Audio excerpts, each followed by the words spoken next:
And I'm going through Revelation. So I told her, Y-O-L-O is a L-I-E. You don't only live once. We're living to live again. That's right. And even those who don't know him, you're going to get up. You're going somewhere. Somewhere. All right. Look at Marsh and say, that's what I told him. That's what I told him, man. I told him. So I would, you know, again, it depends on who the person is. Since we're there, let's deal with this. And that's even with a believer, because sometimes it's believers that have a problem with God more than unbelievers. An unbeliever, I don't even believe you exist no way. Right. But now that I know you and I've learned that you're good and I learned some stuff about you, now I'm kind of, okay, this is who you are, so how you doing this? That's a backup. My faith has actually put me in the thing where I got some issues with you. You're a good God, you're a just God, so why are we dealing with this stuff? And then your solution is, you're going to take our worst enemies and then use them, seek them on up. What kind of plan is that? It's almost a right division. So it depends on whether it's an atheist or a Christian or whoever. You got to ask the question. I deal with this class sometimes, talk about the soul, your mind, your will, and your emotions. People are made up. Either it's thinking, you're making decisions and emotions. And when people talk, they're coming, especially with issues like this, it's either a mind issue where I just don't understand. It's just I don't get it, right? Or it's an emotional issue. If, like the girl talked, if God loves me, why he let my mama die when I was 7? That's an emotional kind of thing. It's not intellectual, it's an emotional thing.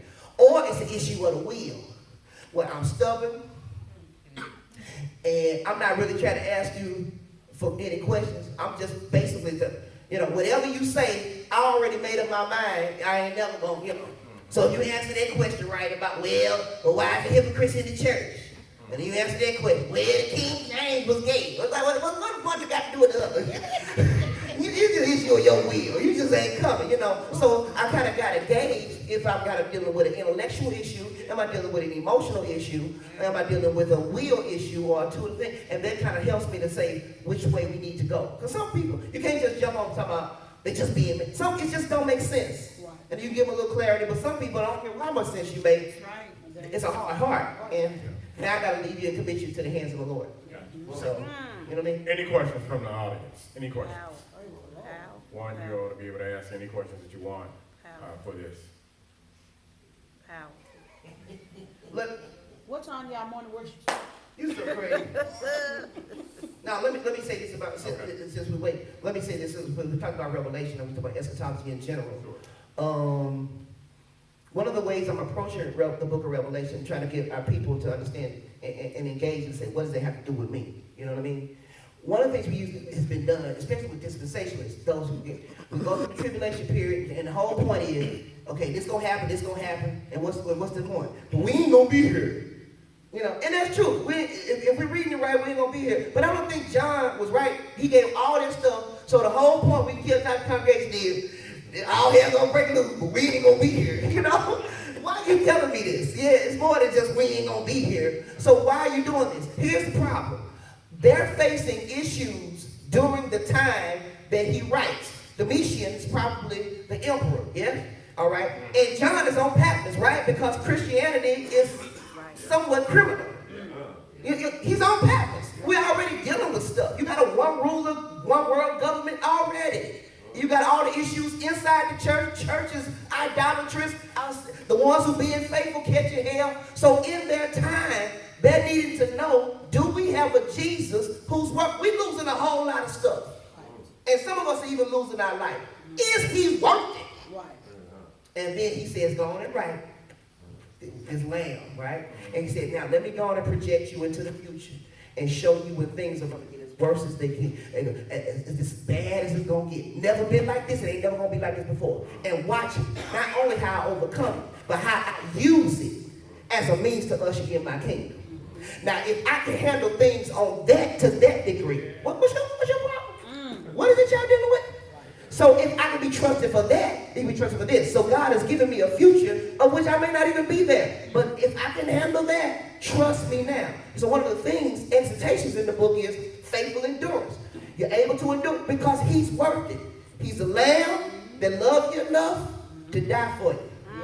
But he's lying enough to bite your head off. Billy D. Williams. Don't let the spoon taste food. Oh, I'm doing it over there, boy. I'm telling you, we have a good time.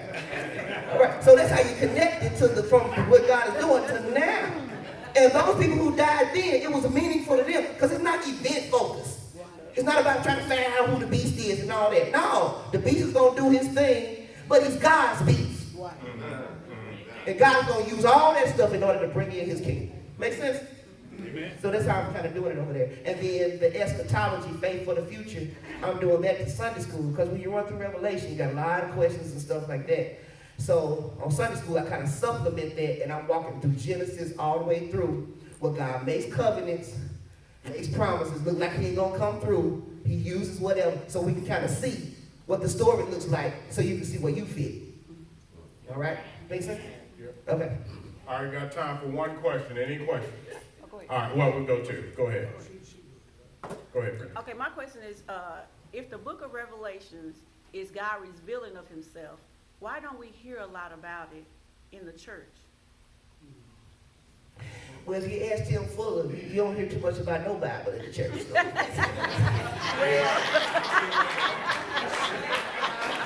Sorry, man. I just had to put it on you like you was here.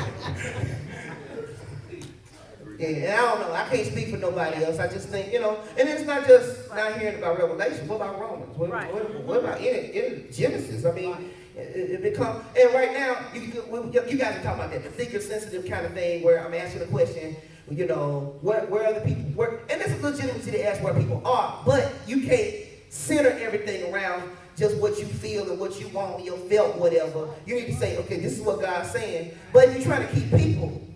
You know what I mean? That drive to keep people. You know what I mean? You want to keep those seats. Come on now. You know what I mean?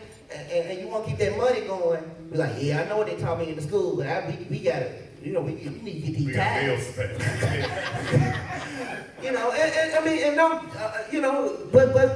that preachers are Abraham's too.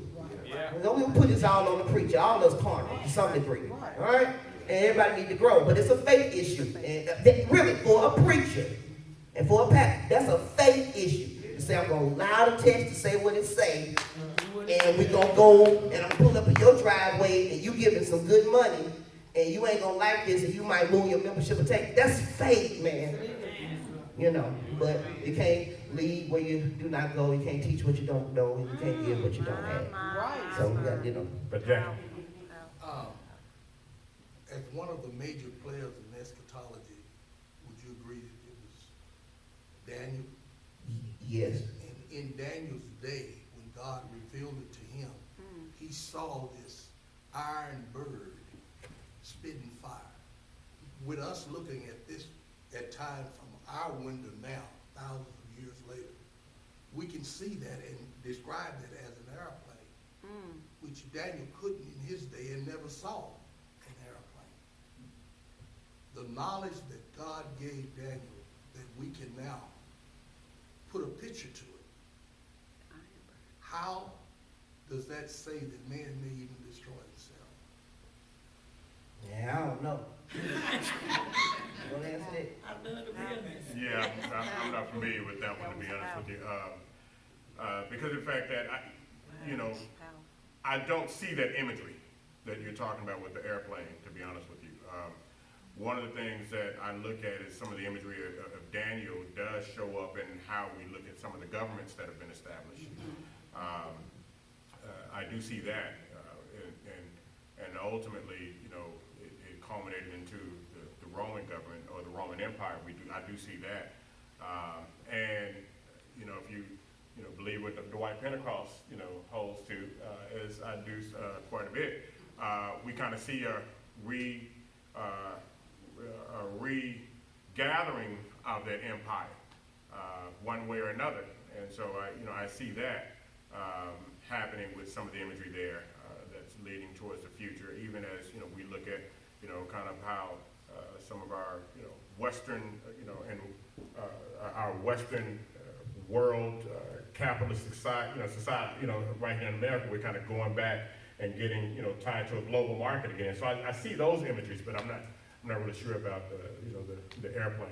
But Doc, I would like to speak to the self-destruction thing, and I would say, I don't know if he was where he was going with it, but what I was thinking about was part of judgment, part of God's judgment. And God's judgment is manifold. So we usually think of hell and how, ouch, but another part of God's judgment is turning you over to what you're running after, and even the self-destruction. That's part of God's judgment, because what you're running after, the seeds of it is in there, and what you're doing is in will self. So that's also an aspect of God's judgment. It's not the climax, but it's also, I got to be careful too about listing and labeling, not just with the images of whatever, but unless the Bible specifically says this is whatever, this is whatever.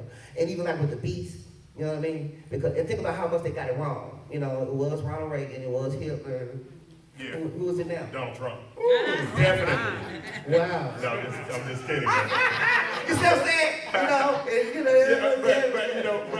And the thing about that though is, we are very quick to ascribe, because for many conservatives, it was Barack Obama. It was Barack Obama. Barack Hussein Obama, as they were very quick to I know we gotta go. Let me say this though about that. One, we gotta be careful about that. Gotta be a little hermeneutical humility and say some stuff I just don't know. I don't pinpoint it, but I kind of got the big picture. These nations and kingdoms gonna come against God. God gonna use it to bring in His kingdom.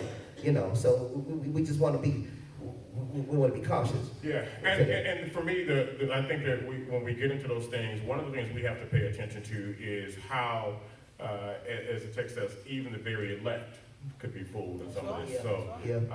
And that's why I think that if we are not really paying attention, getting ourselves doctrinally exposed and studied into the doctrines and dealing with, as we talked last week about expositional preaching, expository preaching, and studying the Word, then you'll see why the elect can be fooled by many charismatic figures. Yeah.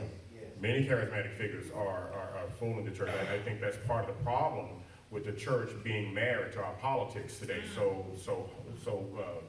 hard and so strongly, is because the church itself really is being pimped out by both parties. The black church to the Democratic Party, the white church to the Republican Party, and